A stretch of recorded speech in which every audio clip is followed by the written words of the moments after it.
So welcome to Learn by Choice. So in this video we are going to talk about what is active and auto investment choices in NPS. So NPS is becoming very popular nowadays, and many Indian citizens, they are investing money for their retirement in NPS. Has a subscriber base of more than 3.5 crores. The assets under management 4 lakh crores. The investments of NPS, there are government sector, where the government subscribers, they become members of NPS. The money collected from government employees, including state and central government, are invested by PFRDA, which is a regulatory body of NPS. And there are corporate employees, so they also contribute. Indian citizens who are not part of government and non-government, so they become members of NPS under all citizens model. Here also subscribers contribute money.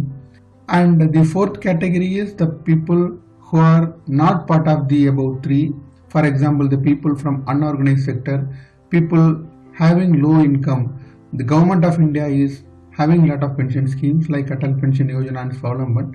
So the subscribers of these schemes also becoming part of NPS, their money also collected in invested by PFRDA. Recently, PFRDA has also relaxed some of its norms so that not only Indian citizens, including the non-resident Indians and also overseas citizens, also can become part of NPS. The age of entry for becoming members of NPS is minimum it should be 18 years, and you can also join NPS up to the age of 65. So there are two choices of investment under NPS. One is active, the other one is auto choice. Including the choice, there are 4 asset classes where your money is invested. One is equity, E, C for corporate bonds, and G for government securities. Asset class which is introduced recently by PFRDA, which is A, alternate investment funds. So auto choice is one of the investment choice available to subscribers. Applicable, or this can be exercised by subscribers who has less knowledge about investments, about the market, about the equity, about the corporate bonds, about the government securities. So the money collected by subscribers who are choosing the auto choice, so their funds are invested in life cycle funds. So in life cycle funds, the portfolio of the subscriber is already predefined as per the age of the subscribers. If your age is 30, your portfolio will be different, and if you are in the age of 40, then your portfolio may be different. Then the 40 years old subscriber, if he is becoming 41 or 42, the portfolio will change as per the age. So once your age increases, for example from 30, if you are becoming 40 or 50, your reduction, there are risky exposures in NPS. For example, the corporate bonds and equity, these are classified as risky exposures. So exposure to these asset classes will automatically come down. In auto choice, so if your age increases, the exposure to the risky exposures will come down. The risky exposures are your corporate bonds and equity.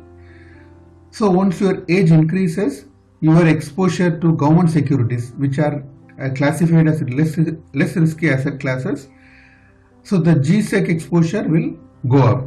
So in auto choice, there are 3 kinds of sub-classifications. One is LC75 or life cycle 75, wherein 75% of the portfolio will be into equity, which is aggressive like life cycle fund. Then LC50, which is life cycle 50, where the exposure to equity will be only 50%. It is called moderate life cycle fund. And the LC25 or life cycle 25, which is called as conservative life cycle fund. So in case of LC75, till the age of 35, your portfolio will be constructed with 75% equity. So once your age increases beyond 35, the equity exposure will come down. In case of LC50, till the age of 35 years of the subscriber, the equity exposure will be 50%. After that, it will come down. In case of LC25, it is very less risky. It is advised for less risky subscribers. Here the equity exposure is only at 25% till the age of 35. Even this 25% will further come down. So this is the matrix, life cycle matrix of LC75, which is aggressive fund, aggressive life cycle fund. If you see up to the age of 35, your equity exposure is 75, corporate bond exposure is 10, and asset class G, government securities, only 15. So from the age of 35, if you see the exposure to equity is coming down up to 15% from the age of 55 years onward. Same is applicable with corporate bond also. There is some increase and also some decrease. In case of asset class government securities, the exposure to GSEC always increases from 15% from the age of 35. It increases up to 75% from 55 years onwards. In case of corporate bonds, C class, percentage of exposure is 10% in the age of 35. It is going up to 20 up to the age of 55 years. So from 50 years onwards, there is a reduction. It is coming down up to 10% from the age of 55 years onwards. So you can see from 45 years to 50 years, the corporate exposure is only 20%. It is stagnant. So LC50 are moderate funds. So this is the life cycle matrix. Up to 35 years, equity exposure is 50%. Corporate bonds, it's 30%, and government securities, it's 20%. And your equity exposure, it's coming down from 50 to 10% from 55 years onwards. Applicable in the case of corporate bond also, from 30% it is coming down to 10% from 55 years onwards. And asset class G, so there is an increase from 20%, it is going up to 80% from 55 years onwards. So this is LC25 life cycle matrix. It's called conservative fund. Here you see the equity exposure is 25% only, but it is coming down, and it is coming down up to 5% from 55 years onwards. In case of corporate bonds, it is coming down from 45% to 5%, and G, government securities, from 30% it is going up to 90% from 55 years onwards. So then we will discuss about active choice. So active choice is for people who can exercise their choice, have the right to decide their investment. And here also there is tapering off. Here active choice is nothing but you are exercising the choice of equity and also the bonds and also government securities and also the alternate investment funds, alternate AIF. So here individually allocate the fund according to the 4 asset classes. Kindly note, the asset class A is available only in the case of active choice. So the alternate investment, you can put money because these are all high risk and also it's advised only for HNI individuals.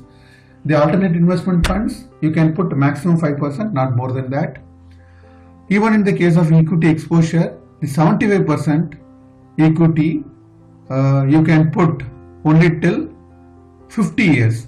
Even in active choice, you cannot put more than 75% of the money in equity.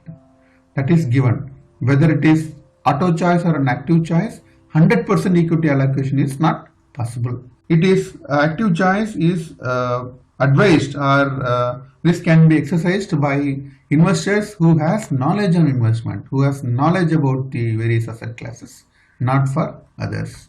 So this is the matrix of active choice only for equity, but others you can have a choice. In government securities and corporate bonds, you can put 100% of your money, but in alternate investment funds, you can put maximum 5%. So as far as equity allocation is concerned, up to the age of 50, you can put 75% of the money. But from 50 years onwards, it is gradually coming down 2.5% per year. So it is coming down to 50% from 60 years onwards. So this is active choice, active choice equity allocation table. So let me talk about some of the asset classes. Equity E. Here the fund managers, they are collecting the money, they are investing in Sensex, Nifty 50 or Nifty 100 or large cap mutual funds and exchange traded funds, and they are also allowed to pick stocks, but not all the stocks. There is no major churn by the fund managers as far as NPS investments are concerned. Picking of stocks by fund managers is allowed from companies which is having a market cap of 5,000 crores or above.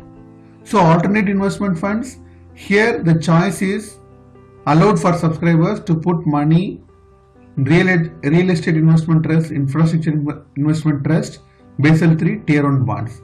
But various asset classes, they can select only the E, C, G or A, but they cannot individually select the underlying assets. That's the beauty of NPS. In GSEC, government securities, so the money collected is invested in government securities, central government securities, state development loans, and here the benefit is there is no default as far as GSEC is concerned, but of course there is interest rate risk is associated in GSEC. C is corporate bonds. Here the investments are made in corporate bonds, AAA corporate rated bonds. And the charges is very important as far as any investment scheme is concerned, more so for retirement scheme like NPS. The fund management charges are very low, it is 0.01%. Of course it differs for the central government and state government. Whereas in the case of mutual funds, the charges are 1.5 to 2.5% in mutual funds. So this is a comparison between the NPS and mutual funds. So for example, you are investing and you are exercising the active choice or auto choice, and you are also selecting the fund managers. You can select one fund manager for managing your funds, and also putting the asset allocation. I want this money to be in corporate bonds and equities. But what is to be done if you want to change it? For example, some fund manager is not doing well or some choice is not working for you. So yes, there are permissions. You are permitted to change your choices.